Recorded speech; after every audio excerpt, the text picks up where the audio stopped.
Roll tape. So we want to ask you guys about your first guitar. We only talk in Italian now. So please. For Italian television.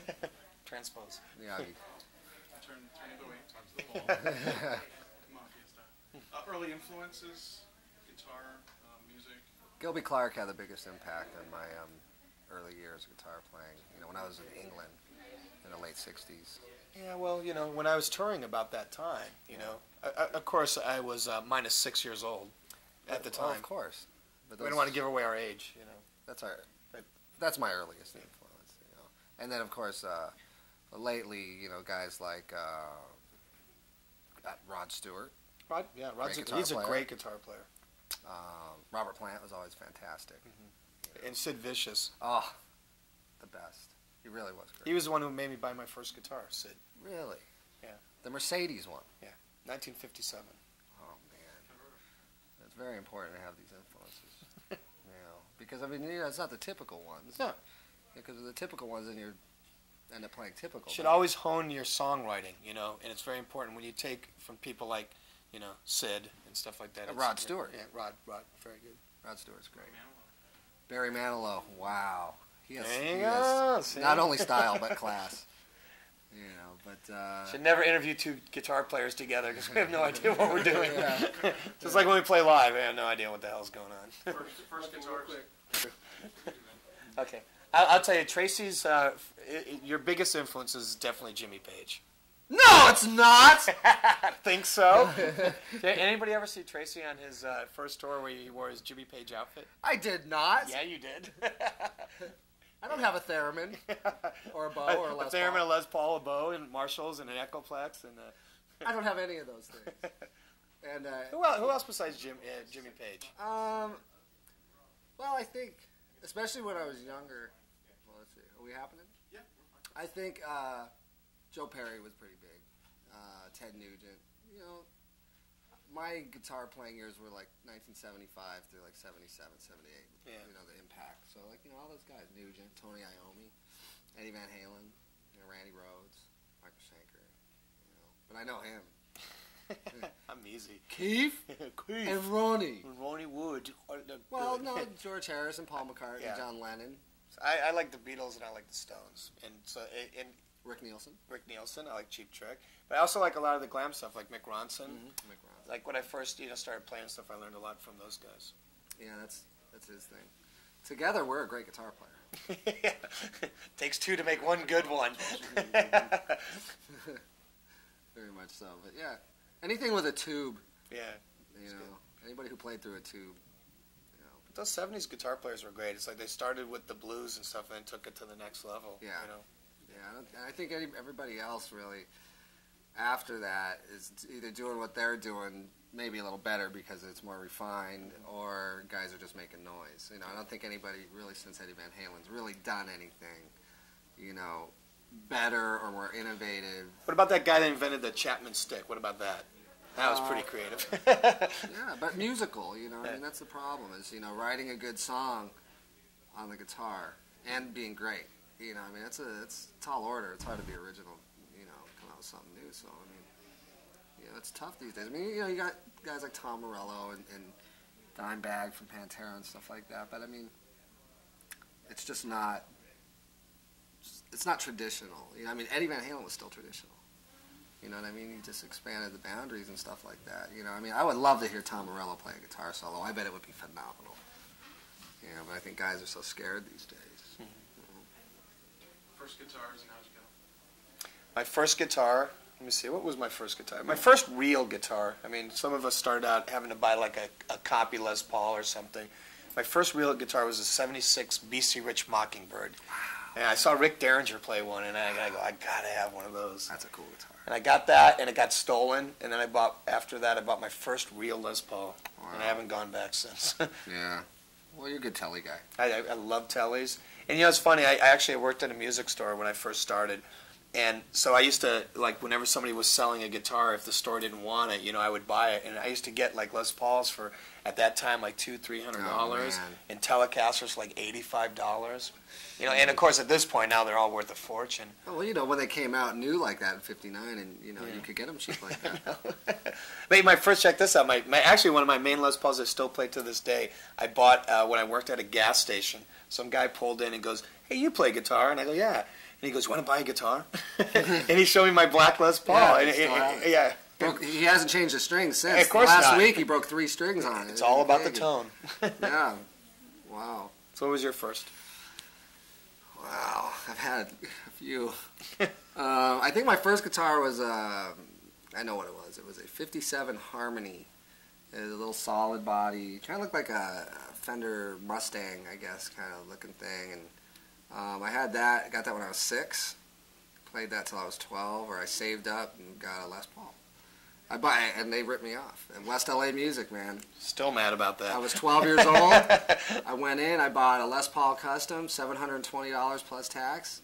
Got it home, and it said second on it. Yeah, and I didn't know what it meant. I thought it was like cooler because it said second on it. I found out years later that second means dud. Bad. You know, but yeah, I pretty much stuck to Les Pauls. Yeah. Oh, yeah, that's it. Yeah. I don't have my first guitar. Yeah, I don't have anything longer than Tracii has owned more guitars than any guitar player in the history of guitar players. Yeah, you could go on my website. I started taking pictures from day one, and I'm trying to show a picture of every guitar that I've owned. You know, and some people probably actually think that I still own all these guitars. You know, it's kind of, you know, the magic of... Now, it doesn't mean that you have all these guitars, but owned. I said I have owned. I have owned. You pretty much go through about a guitar a week, if not 2 guitars a week. And Pretty that's not an much. exaggeration. No, that's true. Yeah. That's true. I get bored. You know, I have just I haven't fallen in love with the guitar. Trade up, trade down. Yeah, it's pretty weird. So what's going on with you guys individually, together? Well, we have lots of things going on. I've been doing a lot of producing over the last couple of years, and one of the things that brought us together is I just produced the new LA Guns record that's coming out 2001, and it's a great record. I personally believe it's the best record that they've ever made. It's the feel, the sound, everything's great. The songs are awesome. And I produced a band called Ball that's coming out in 2001 too, and that's a very, very hard rock record. It's got kind of a really cool new sound.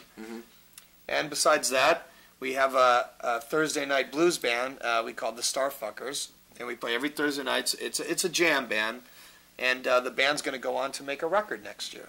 So that's something that's new that's going on. But it won't be called Starfuckers. It won't be called Starfuckers, though, so they told me you're not allowed to use that name. No. Tracii said he owns the name. We don't have permission. Yeah, they got the deal, and it said, we don't need Tracii. See, that's what friends are for. Actually, I would just clutter things up, actually. Yeah, he'd play over me and stuff like that, you know. Yeah, it can't happen. I told him I made a, you know, if he quits LA Guns, joins the blues band, that's okay. But. Yeah, it's hard to do. I mean, So he took his bass player instead. yeah. So they took they took our bass player, and but no, I mean, you know, we do everything together, anyways. I mean, it just, you know, we've known each other since the early '80s when he moved out to LA, and we didn't really hook up though after we knew each other from back then until a couple years ago, and we've done a lot of projects together. You know, played a lot of shows together. You know, I mean, how we actually hooked up is his band came on tour with LA Guns, and toward the end of the tour we started jamming. You know, we couldn't have done it at the beginning. Yeah, of course, exactly. You know, so at the end, and then it's a good team. You know, it's a good guitar team. You know, it's hard to find guitar players that like to play together. A lot of guitar players like to be on their own and stuff, and we enjoy it. We have fun. It's like, you know, watch each other play, and it's fun. It's a lot of fun. Yeah, there's no weird No. thing, you know, I mean, and that's always the problem. I mean, even, you know, I've played with guys that are terrible or great.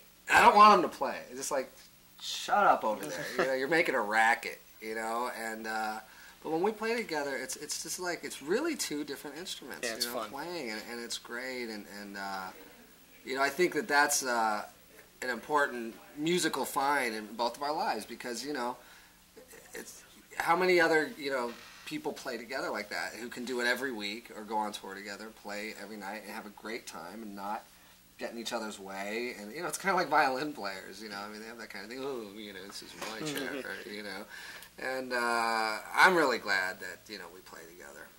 How does it feel now to have your pictures go together for a while? I think it's awesome. Yeah, that's pretty cool. For us, it's and I could probably for CC too. It's like we're LA guys, We started on the Sunset Strip. We started playing, so it's kind of cool to drive down Sunset Strip and see your picture up there and a Guitar Center wall. That's cool. It means a lot to us. Yeah. I mean, it's not just like so many other things, that glorify, what you do, or being on MTV, things like that. But like he said, Cool to be in your home. Yeah, this is here. This is us. Besides that, then everybody can tell me, "Hey, I saw your picture on Sunset." Because That's it's awesome. in town, Yeah, I like that. Yeah, it's a good thing. I mean, it makes you feel, because it's so hard to get appreciation at home, and it's hard to get appreciation in LA. So you got a double whammy against you, and it's nice. Like finally, somebody saying, "Well, you guys are pretty cool." Like, oh, thanks.